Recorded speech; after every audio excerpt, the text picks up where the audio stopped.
এ ভাই, আমি শুনলাম নাকি আমাদের সমুদ্রের নিচে থাকা প্রাণী যেখানে সূর্যের আলো পৌঁছায় না তারা বলে উপরে উঠে আসছে। প্রাণীটার নাম হচ্ছে অর্ফি। হ্যাঁ ভাই, আমিও শুনছি এই মাছ যখন দেখা যায় তখন নাকি প্রাকৃতিক দুর্যোগ আছে। হ্যাঁ ভাই, আমিও শুনলাম ভাই, এটা নাকি এক জায়গা না, এটা বিশ্বের নানা জায়গায় পাওয়া গেছে। তার মানে কিছু বুঝলি ভাই? হ্যাঁ, তো এটা দিয়ে কি বোঝার আছে? বোঝার আছে তার মানে পড়াশোনা করা লাগবে না, আর দুদিন পর তো পৃথিবী শেষ, বিপর্যয় আসবে। চল স্বাধীন আমরা। ঠিক ভাই, তাই পড়াশোনা করে কি হবে? চল পড়াশোনা বাদ দে, যাই বাড়ি গিয়ে চল র্যাঙ্ক পুশ করি। চল। তুই 10 গুনবি, আমি লুকাবো, আমার খুঁজবি। तू कहां से मसाला लाला की खिड़की खुली है खिड़की के नीचे है नाला खिड़की पे कोई खड़ा है लाला का टाका भिड़ा है আমাদের পারে না মারতে, পায়ে মারবো, এই রানাঘাট পার হবে। ভাই ওখানে ওরা বসে রয়েছে, ঠিক আছে? হ্যাঁ, আমার ঢিল ছুরি। কে মারলো রে? শোন শোন, খালি মারা লোক রে। 5 years later.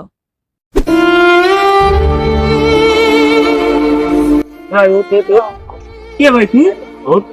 তুই কি করছিস ভাই এখানে? কাজ করছি ভাই। তোমাকে চিনতে পারছিস না? আমি সেই পার্থ রে, ছোটবেলার পারত।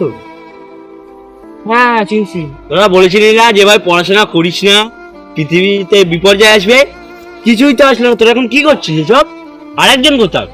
আরেকজন কিছু দেন।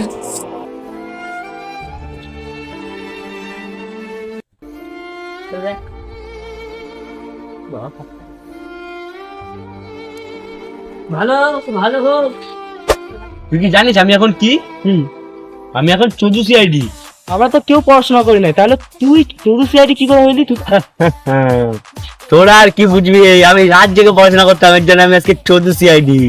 তোর আরেক ভাইয়ের সাথে দেখা করে আছি, দাদা যাই, কাজ কর মন দিয়ে কাজ কর।